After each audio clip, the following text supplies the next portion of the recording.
Welcome to एक digital Gurukul. तो आज हम करेंगे geography chapter 1 India size and location. अगर आपको इस वीडियो के देखने के बाद कहीं पे भी कोई भी डाउट हो तो आप कमेंट बॉक्स में पूछ सकते हैं, मैं उसका रिप्लाई आपको ज़रूर करूँगा। तो इस चैप्टर का नाम से आप जैसे समझ सकते हैं, इंडिया साइज एंड लोकेशन। इसका मतलब क्या हुआ कि जो इंडिया है यानी कि जो हमारी मदर लैंड है, जो हमारा भारत है, वहाँ की जो साइज़ है और उसका लोकेशन क्या है पूरे वर्ल्ड में, उसकी ज्योग्राफिकली क्या क्या चीज़ें हैं, तो हम उसके बारे में पढ़ेंगे। ठीक है, और जैसे इंडिया है तो यहाँ पे इंडिया के बारे में ही हम इस पूरे चैप्टर में जो है वो पढ़ेंगे। ठीक है, तो आइए शुरू करते हैं। क्या है? India is one of the ancient civilisation in the world. इसका मतलब क्या हुआ कि जो इंडिया की जो सभ्यता है यानी कि सिविलाइजेशन है वो बहुत ही ज़्यादा पुरानी है, एंशंट सिविलाइजेशन है पूरे वर्ल्ड की। क्योंकि जैसे कि आप लोगों को पता है हड़प्पा सिविलाइजेशन कितना पुराना है, इंडस वैली सिविलाइजेशन आप देख सकते हैं कितना पुराना है। इसलिए यहाँ पे जो इंडिया की है वो एंशंट सिविलाइजेशन है पूरे के पूरे वर्ल्ड में। It has achieved multifaceted socio-economic progress during the last 5 decades. Last 5 decades मतलब आप जानते हैं जिस एक decade is equal to 10 years होता है, यह सबको पता है। और क्या है यहाँ पे क्या बोल रही लाइन कि जो इंडिया है उसने कई सारे मल्टीफेस्टेड चीज़ों को जो है अचीव किया है, यानी कि उनकी सोशल इकोनॉमिक प्रोग्रेस हुई है वो बहुत ही ज़्यादा हुई है। उनकी पिछले 50-60 सालों में जो प्रोग्रेसेस है वो बहुत हुई है इंडिया के। It has moved forward displaying remarkable progresses in the field of agriculture, industry, technology and overall economic development. जो इंडिया है वो एक रिमार्केबल प्रोग्रेसेस करता जा रहा है, जो सभी फील्ड है एक तरह से कह सकते हैं। लेकिन यहाँ पे जो इम्पोर्टेंट फील्ड है यहाँ पे वो लिखा गया है, जैसे एग्रीकल्चर, खेती बाड़ी में इंडिया जो है वो बहुत ही ज़्यादा आगे बढ़ता जा रहा है। जैसे कि सबको पता है एग्रीकल्चर इंडिया का मेन ऑक्यूपेशन हो है। इंडस्ट्रियलाइजेशन है, कई सारी जो इंडस्ट्रीज़ है यहाँ पे वो है। टेक्नोलॉजी इंडिया की वो भी बढ़ती जा रही है। और ओवरऑल इकोनॉमिक डेवलपमेंट, जो इकोनॉमिक डेवलपमेंट है वो भी उसमें इंडिया है अपनी उन्नति कर रहा है, यानी कि प्रोग्रेस कर रहा है। India has also contributed significantly to the making of world history. और इंडिया ने जो अपना कंट्रीब्यूशन दिया है वर्ल्ड की हिस्ट्री को बनाने में। ठीक है, इस पैराग्राफ में ये है। अब आगे देखते हैं जो इंडिया की लोकेशन है। लोकेशन है इंडिया की क्या है, अब वहाँ पे हम यहाँ पे वही पढ़ेंगे। India is a vast country, ये सबको पता है कि इंडिया जो है वो बहुत बड़ी कंट्री है। Lying entirely in the northern hemisphere, the main land x tends between latitudes 8 degree 4 N यानी कि north and 37 degree 6 N and longitude 68 degree 7 east and 97 degree 25 east. पता है आप लोगों को जैसे कि जो इंडिया है वो नॉर्थन हेमिस्फेयर में आता है। जैसे कि मैं आपको दिखाऊं, यहाँ पे बीच वाली लाइन देख रहे हैं, ये 0 डिग्री की होती है जिसको हम कहते हैं इक्वेटर। ठीक है, अब इक्वेटर के ऊपर वाला पार्ट जो होता है वो नॉर्दर्न हेमिस्फेयर होता है, उसके नीचे वाला पार्ट साउदर्न हेमिस्फेयर होता है। इसलिए नॉर्थन हेमिस्फेयर में आप जैसे देख सकते हैं नॉर्थ अमेरिका जो है वो नॉर्थन हेमिस्फेयर में है। इसलिए तो इंडिया आप देख सकते हैं येलो कलर का इंडिया है, इसलिए वो नॉर्थन हेमिस्फेयर में है। और ये नीचे जो है ये सब साउथर्न हेमिस्फेयर के कंट्रीज हैं।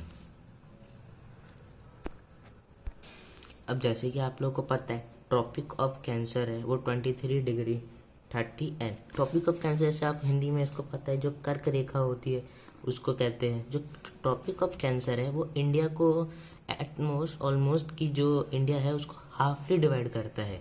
इंडिया को हाफली डिवाइड करता है यानी कि इक्वल पार्ट्स में।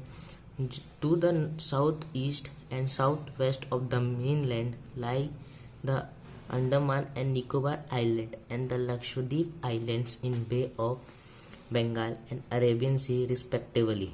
Find out the extent of these groups of island from your atlas. अब इसमें क्या मतलब हुआ कि जो मेन लैंड है साउथ वेस्ट से साउथ ईस्ट तक की वो जो है उसमें क्या है, जो अंडमान और निकोबार आइलैंड आता है और जो लक्षद्वीप आइलैंड आता है। आपको पता है जैसे जो अंडमान निकोबार आइलैंड है वो बे ऑफ बंगाल में आता है और जो लक्षद्वीप आइलैंड है वो अरेबियन सी में आता है।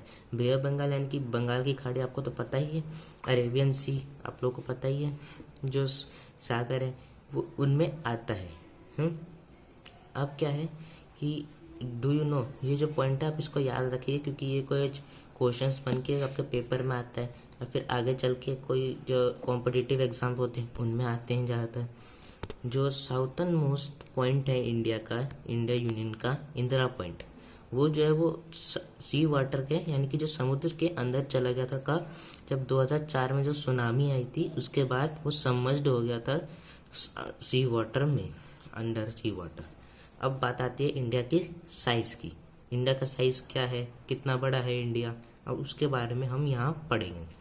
क्या है, जो लैंड मास है इंडिया का has an area of 3.28 million square kilometre. India's total area account for about 2.4% of total geographical world's land. ठीक है, अब क्या है मैं आपको बताता हूँ। जो इंडिया का जो लैंड मास है वो टोटल है 3.28 मिलियन स्क्वायर किलोमीटर। एरिया आप जैसे समझते हैं कि जो पूरा इंडिया है, देख सकते हैं आप यहाँ पे, ये पूरा इंडिया है, उसका जो टोटल लैंड मास है वो 3.28 मिलियन स्क्वायर किलोमीटर है।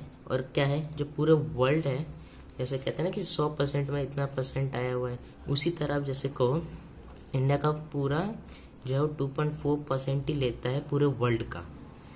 2.4% है पूरा इंडिया के पास पूरे वर्ल्ड का। अब क्या है, जो from figure 1.2 it is clear that India is the 7th largest country of the world. आप जैसे नीचे देख सकते हैं ये फिगर 1.2 है, 7 largest country of the world. तो इसमें जो इंडिया है वो 7th पोजीशन पे आ रहा है, इनकी सबसे बड़ी कंट्री है। कोई क्षेत्रफल जैसे कहते हैं, क्षेत्रफल के अकॉर्डिंग 7th पे आ रही है। अब क्या है, India has a land boundary of about 15,200 kilometre and the total length of coastline of the mainland including Andaman and Nicobar and the Lakshadweep is 7,516.6 kilometre. अब ये वाला लाइन मैं आपको इस मैप के थ्रू समझाऊंगा कि क्या है। जो इंडिया का, आप यहाँ देख सकते हैं, यहाँ पे जो लिख रखा है 15,200 किलोमीटर, ये कौन सी लैंड है, जो ये वाली बाउंड्री है जो कि किसी ना किसी देश से जो अटैच हो रही है, यहाँ से जो अटैच हो रही है, ये आपका है 15,200 किलोमीटर का ये पूरा लैंड बाउंड्री आप देख सकते हैं। यहाँ नीचे ओशन तक पूरा ये है और क्या है, अंडमान, ये रहा जैसा अंडमान। अब यहाँ देख सकते हैं अंडमान ये ऊपरी वाला हिस्सा है और निचले वाला हिस्सा निकोबार वाला आइलैंड है, आप जैसे देख सकते हैं। तो इसको और लक्षद्वीप को मिला के दोनों की जो लैंड बाउंड्री है वो 7.516.6 किलोमीटर यानी कि 7,516.6 किलोमीटर की है। इसका मतलब, इस लाइन का मतलब ये हुआ। एक बार मैं दोबारा बता देता हूँ। जो इंडिया की जो लैंड बाउंड्री है पूरी, ये वाले इंडिया की जो मेन इंडिया है जैसे हम कह सकते हैं, वो है 15,200 किलोमीटर की पूरी, और इन दोनों आइलैंडों को मिला के जो है 7,516.6 किलोमीटर की है। अब क्या है, जो India is the bounded by the young fold mountain in the north west, north and north east, south of about 22 degree north latitude. It begins to taper and extends towards the Indian Ocean, dividing it into two seas, the Arabian Sea on the west and the Bay of Bengal on its east. अब मैं इसको भी जो है इस map के through आपको समझाना चाहूँगा, क्योंकि क्या है, आप लोगों को जैसे पता है जो नॉर्थ ईस्ट है ये वाला हिस्सा, ये वाला जो हिस्सा नॉर्थ ईस्ट है, ये हिस्सा नॉर्थ वेस्ट। आपको पता है जैसे कि यहाँ पे कई सारे जो है माउंटेन्स हैं, जैसे आप यहाँ देख सकते हैं इस रेंज में अरावली हिल्स, आप जो को जैसे पता हो, यहाँ पे भी कई सारे जो है पहाड़ हैं, जो हिली एरियाज है यहाँ पे, जो कहते हैं ना यहाँ पे हिली एरियाज है, यहाँ पे कई सारे बर्फबारी हो रही है यहाँ पे जम्मू कश्मीर में इस साइड में, इसलिए नॉर्थ वेस्ट में जो है, नॉर्थ की इस साइड में यहाँ पे जो है माउंटेन्स हैं। और क्या है, जो साउथ में है साउथ में आप जैसे देख सकते हैं यहाँ नीचे आपका इंडियन ओशन है जो कि 2 सीज को डिवाइड होता है, 2 सीज में जाके ये मिल जाते हैं, एक है अरेबियन सी और एक है बे ऑफ बंगाल। ये दोनों जो है वो सी है और जो इंडियन ओशन है वो एक सागर है, जैसा आप कह सकते हैं। ठीक है, अब क्या है कि लुक एट फिगर 1.3, फिगर वो मैप वाली ये वाली फिगर जो है, look at figure 1.3 and note that the latitudinal and longitudinal extent of the mainland it's about 30 degree. Despite this fact, the northwest extent appears to be smaller than the north south extent. अब इसका मतलब क्या हुआ, तो जो ये वाला paragraph है मैं आपको इसको भी मैप के अकॉर्डिंग समझाता हूँ। अब इस लाइन का क्या, इस पैराग्राफ का मतलब क्या हुआ, आपको जैसे पता है कि ये वाली जो ऊपर वाली लाइन है नॉर्थ और साउथ जो है, यहाँ पे जो 30 डिग्री की मेन लैंड है पूरी की पूरी इंडिया में जो 30 डिग्री की मेन लैंड है, आप जैसे कि देख रहे हैं मेन लैंड है वो है, लेकिन इसके बावजूद भी जो ईस्ट वेस्ट यानी कि ईस्ट साइड और वेस्ट साइड जो है वो नॉर्थ और साउथ एक्सेंट से छोटी लगती है। ऐसा लगता है कि जो नॉर्थ है वो बिगर है और साउथ भी है वो बड़ा है, लेकिन और क्या है जो ईस्ट और वेस्ट है वो छोटा है, इसलिए इस पैराग्राफ में बस यही था। अब आगे हम देखें तो अब आगे देखते हैं क्या है। From Gujarat to Arunachal Pradesh there is a time lag of 2 hours, hence time along the standard meridian of India 82 degree 30 east passing through Mirzapur in Uttar Pradesh is taken as the standard time for the whole country. The latitudinal extent influence the duration of day and night as one moves from south to north. अब इसका मतलब क्या हुआ, आपको जैसे पता है from Gujarat to Arunachal प्रदेश में जो है 2 घंटे का जो टाइम लैग होता है, यानी कि आगे पीछे होता है, तो इसलिए जो 82 डिग्री 30 ईस्ट के साथ जहाँ से पास होती है मिर्ज़ापुर के साथ, वहीं वाले टाइम को जो है इंडिया का टाइम जो है उसको माना जाता है। जैसे कि आप यहाँ मैप में देख सकते हैं 32 डिग्री मतलब कि 82 डिग्री 30 है। अब यहीं से जो मिर्ज़ापुर है स्टेट है मतलब सॉरी सिटी है वो है उत्तर प्रदेश में, तो वहीं पे जो टाइम होगा वही पूरे होल इंडिया का जो है वो टाइम माना जाता है। अब आपको एक क्वेश्चन है, ये क्वेश्चन आपको बताने हैं कमेंट बॉक्स में, ठीक है, फाइंड आउट करने हैं। अब देखिए why 82 degree 30 east has been selected as an standard meridian of India. इस क्वेश्चन में पूछ रहा है कि जो 82 डिग्री 30 ईस्ट है उसी को ही क्यों जो है स्टैंडर्ड मेरिडियन ऑफ इंडिया के रूप में क्यों उसको सेलेक्ट किया गया है। ठीक है, अब यहाँ नेक्स्ट क्वेश्चन है why is the difference between the durations of day and night hardly felt at Kanyakumari but not so in Kashmir. अब इसमें क्या बोलना है आपको, जो ड्यूरेशन है डे और नाइट का हार्डली यानी कि वो मुश्किल से सिर्फ और सिर्फ कन्याकुमारी में होता है, बट कश्मीर में ऐसा क्यों नहीं होता, इसका भी आपको जो है कमेंट बॉक्स में आंसर करना है। तो अब हम आते हैं अपने नेक्स्ट टॉपिक है इंडिया एंड द वर्ल्ड। हम इंडिया को एक वर्ल्ड के साथ जो है एक कंपैरिजन करेंगे थोड़ा थोड़ा कि इंडिया का क्या है जो वर्ल्ड के पास नहीं है। अब इसमें पढ़ते हैं the Indian land mass has a central location between the east and west Asia.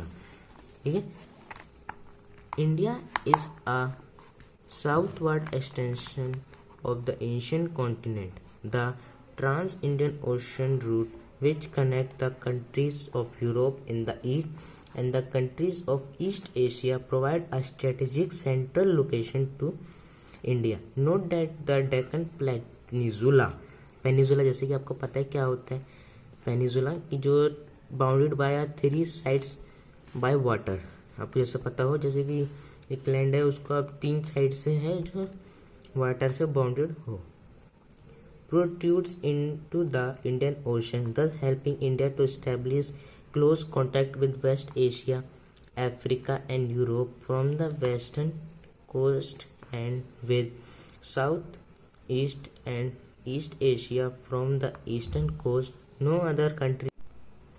अब क्या है कि जो इंडिया का जो लैंड मास है जो सेंट्रल लोकेशन है देखो जैसे मतलब कि इसके का क्या हुआ कि जो ईस्ट और वेस्ट एशिया है, जैसे कि पीछे वाले मैप में मैं आपको दिखाऊं, अगर आप ये ऐसा देख सकते हैं, ये इंडिया है, ठीक है। अब इसका जो ईस्ट और जो वेस्ट जो स्थान है, यानी कि स्टेट वो है, वो पूरे एशिया का यहाँ पर आता है बीच में। अगर हम कहें तो सेंट्रल लोकेशन है इंडिया की, तो ईस्ट और वेस्ट एशिया के बीच में है। इंडिया के जो साउथवर्ड एक्सटेंशन है एशियन कॉन्टिनेंट है, मतलब कि जो एशियन कॉन्टिनेंट का साउथवर्ड यानी कि ये पूरा एशिया है, आप देख सकते हैं। और इसका जो साउथ वाला जो पार्ट है वो है इंडिया, जैसे कि आप यहाँ मैप में देख लेते हैं, ठीक है। और जो ट्रांस इंडियन ओशन रूट है which connect the countries of Europe in the east, जो ट्रांस इंडियन ओशन है, जो इंडिया के जो साउथ में जो इंडियन ओशन है वो यूरोप की कंट्रीज को कनेक्ट करता है वेस्ट की साइड में। और जो कंट्रीज है ईस्ट एशिया की जो कंट्रीज है उनको भी कनेक्ट करता है। उनको एक स्ट्रेटेजिक सेंट्रल लोकेशन है इंडिया का, यानी कि जो एक आप देख सकते हैं यहाँ पे ईस्ट एशिया का जो है, यहाँ से यहाँ तक जाने के लिए आपको एक इंडिया के यहाँ ओशन से होकर गुजरना पड़ेगा। यही होगा ना कि आप यहाँ ईस्ट एशिया से आप जो भी वेस्ट एशिया, यूरोप और भी सारी कंट्रीज को आप यहाँ पे कनेक्ट कर सकते हैं। तो इसलिए इंडिया एक सेंट्रल स्ट्रेटेजिक लैंड है, एक तरह से हम कह सकते हैं, ठीक है। अब यहाँ पे क्या है, अब आप देखिए जो डेक्कन पेनिनसुला है, पेनिनसुला आपको मैंने बताया जो 3 साइड से वाटर से कवर्ड हो वो होता है पेनिनसुला। और जो क्या है इंडियन ओशन में है ये, इसे आपको जैसे पता है, ठीक है। तो ये हेल्प करता है इंडिया को, एक कांटेक्ट होता है किसी दूसरे स्टेट से, राज्य से, आप जैसे कहें कंट्री से, जो वेस्ट एशिया के साथ ये अपना कांटेक्ट बनाता है। अफ्रीका के साथ अब उसको हेल्प करता है इंडिया की जो उसका कांटेक्ट बनाए सी के थ्रू, यूरोप से, और भी वेस्टर्न कोस्ट है विद साउथ ईस्ट, जो साउथ ईस्ट के हैं, east Asia from the eastern coast, यानी कि साउथर्न ईस्ट वाले पार्ट से आप यहाँ वाले सीज में आ सकते हैं। जैसे कि आपको पता है कि जो इंडियन ओशन है वो अरेबियन सी और बंगाल में भी डिवाइडेड है, इसलिए इस साइड से अब इस साइड के जैसे होते हैं ईस्ट वाले एशिया के और भी ज़्यादा कंट्रीज के कनेक्ट करता है ये। और नो अदर कंटेंट की कोई और ऐसी कंट्री है ही नहीं इतनी बड़ी लॉन्ग कोस्ट लाइन के साथ जो कि इंडियन ओशन में है इंडिया की। और इसलिए इंडियन ओशन का जो नाम है वो इंडिया के इसी जो एक कह सकते हैं कि स्थिति यानी कि प्रसिद्ध यानी कि फेमस पॉइंट को दर्शाने के लिए ही इंडियन ओशन का नाम जो है वो रखा गया है। अब अगला डू यू नो है, इसको भी आप पढ़ लीजिए। Since the opening of the Suez canal in 1869 India's distance from Europe has been reduced by 7000 kilometre. जैसे कि पता है आपको 1869 में स्वेज कैनाल जो है वो ओपन हुआ था, तो जो इंडिया से यूरोप तक की दूरी थी वो 7000 किलोमीटर कम हो गई थी। अब देख सकते हैं आप कितनी बड़ा किलोमीटर, बहुत बड़ा डिस्टेंस है ये। और इस 7000 किलोमीटर में इंडिया का खर्च, यूरोप का खर्च जो है वो कई सारे पैसों में बच जाता है। इसलिए जो दूरी है ये आप याद रखिएगा, जो स्वेज कैनाल है वो 1869 में ओपन हुआ था। अब हम देखते हैं आगे की तरफ।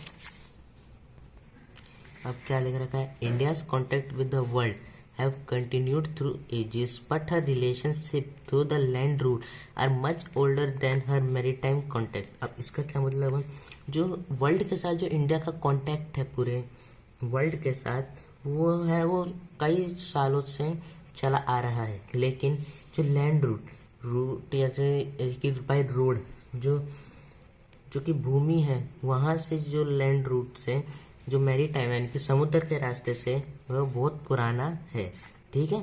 और यहाँ पे कई सारे जो है रास्ते जो हैं वो माउंटेन के पास से निकलते हैं नॉर्थ में, जैसे आपको पता है नॉर्थ में है वो माउंटेन्स है इसलिए। और वो एक पैसे देते कि जो एशियन ट्रेवल्स यानी कि पुराने समय के जो कहते हैं जो ट्रेवल होते जो ट्रेडर्स होते थे वो इन्हीं रास्तों का इस्तेमाल कर रहे थे एक कंट्री से दूसरी कंट्री में जाने के लिए। While the ocean restricted such interaction for a long time, लेकिन जो ओशियन है इनकी जो समुद्र के हैं वो लंबे समय तक ऐसी जो है उनका जो उसका प्रबंध है एक तरह से कह सकते हैं वो हुआ नहीं था। जो ये रूट्स हैं जो this routes have contributed in the exchange of ideas and commodities since ancient time. और इसका मतलब क्या हुआ कि जो इन्हीं रास्तों से जो कई सारे प्राचीन जिसमें योगदान हुए हैं जो वर्ल्ड को आगे बढ़ाने के लिए हो, जैसे कि इंडिया से कुछ मसाले, कुछ चीज़ें हैं जो आगे वाली जो नेक्स्ट कंट्रीज में है वो जाती थी, नेक्स्ट कंट्री से चीज़ें वो इंडिया में आती थी, वो इन रूट से होती थी। जो आइडियाज है उपनिषद के, रामायण है, तो पंचतंत्र की स्टोरी है, इंडियन न्यूमरल्स है और डेसिमल सिस्टम है, दस could reach many parts of the world. और इसी की वजह से जो उपनिषद है, ये सबको पता है, उपनिषद हो गए, रामायण हो गए, पंचतंत्र की कहानियाँ हो गई, और जो इंडियन नंबर्स है, नंबर सिस्टम जो है, डेसिमल सिस्टम है, वो इसी के थ्रू पूरे वर्ल्ड में फैला है। The spices, muslin and other merchandise were taken from India to different countries. और जो स्पाइसेस है, मसाले हैं, और भी कई सारी, मसलिन एक क्लोथ होता है, आपको ऐसा पता है, और भी कई सारी जो चीज़ें हैं, मालदायक चीज़ें हैं, वो दूसरे कंट्री में जाती थी इंडिया से। On the other hand the influence of Greek sculpture and the architectural style of dome and minarets from West Asia can be seen in different part of our country। और इसके साथ दूसरी और जो ग्रीक के जो sculpture होते हैं, डिज़ाइनें हुआ करती थी, वो सब जो है वेस्ट एशिया से आने लगे भारत में, और वो हर जो पार्ट है इंडिया के कंट्री है उसमें हर तरफ फैलने शुरू हो गए। अब बात आते हैं इंडिया के नेबर्स की। इंडिया तो इंडिया के जो पड़ोसी राज्य हैं, पड़ोसी देश हैं, अब उनके बारे में हम यहाँ पे देखते हैं। India occupies an important strategic position in south Asia. India has 29 state, ये अब नहीं है क्योंकि अब 28 स्टेट है और 9 यूनियन टेरिटरी है, ये आप देख लीजिएगा। तो क्या है कि जो इंडिया है वो एक इम्पोर्टेंट स्ट्रेटेजिक पोजीशन है पूरे साउथ एशिया में, यानी कि एक तरह से एक सेंट्रल पावर है यहाँ पे इंडिया के पास। 28 स्टेट है और 9 यूनियन टेरिटरीज हैं। अब ये कुछ क्वेश्चन है, ये आपको बताने, ये भी कमेंट बॉक्स में अगर आप बता सकें, नहीं तो मैं आपको जरूर बता दूंगा। The number of union territory along the western and eastern coast. अब आप इसका क्या मतलब हुआ कि जो कितनी यूनियन टेरिटरीज है वेस्टर्न और ईस्टर्न कोस्ट्स में, ये आपको बतानी है। और area wise which is smallest and which is largest state, और जो एरिया यानी कि क्षेत्रफल के हिसाब से कौन सा छोटा और कौन सा बड़ा राज्य है, आपको वो भी बताना है। The states which do not have an international border और लाई ऑन द कोस्ट। अब आपको वो बताना है, वो इस राज्य बताने हैं जिसके इंटरनेशनल बॉर्डर नहीं है और वो कोस्ट लाइन में, यानी कि जो तटीय हैं क्षेत्र, जैसे कि ये समुद्र है, समुद्र के पास है, वो लाई करते हैं, आपको ये बताना है। और classify the states into 4 groups each having common frontiers with. Frontiers में यानी कि नेबर होता है, आप इसको समझ सकते हैं, नेबर ही होता है। तो आप बताना है कि जो पाकिस्तान है उसके साथ कितने कौन कौन से स्टेट हैं उनको आपको बताना है। चाइना के साथ कौन से है, म्यांमार के साथ कौन से है, बांग्लादेश के पास उनके तटीय सीमा के साथ कौन कौन से हैं। और आगे देखते हैं, India share its land boundaries with Pakistan and Afghanistan in the north. Pakistan और अफगानिस्तान के साथ जो इंडिया है वो अपनी लैंड बाउंड्रीज जो है शेयर करता है। जैसे इस मैप में देख सकते हैं, ये रहा आपका नॉर्थ वेस्ट वाला रीजन। अब इस रीजन में आपका देख सकते हैं पाकिस्तान है, अफगानिस्तान भी है, देख सकते हैं आप जैसे। अब है क्या, हम आपको इसी में बताता हूँ। जैसे अब आप नॉर्थ की साइड में देख सकते हैं एक चाइना है, तिब्बत वाला पार्ट जो कि चाइना ने उस पर कब्जा कर रखा है, वो वाला हिस्सा। नेपाल भी है यहाँ पे, भूटान है नॉर्थ में, और म्यांमार है यहाँ पे बांग्लादेश भी है ईस्ट में, ये है। और साउथर्न नेबर्स में है वो 2 आइलैंड्स है, ठीक है, जिनके नाम है श्रीलंका और मालदीव, ये 2 आइलैंड है साउथ में। अब यहाँ है देखते हैं, Sri Lanka is separated from India by a narrow channel of sea formed by a Pak state and the Gulf of Mannar, which Maldives Island are situated to the south of the Lakshadweep Island।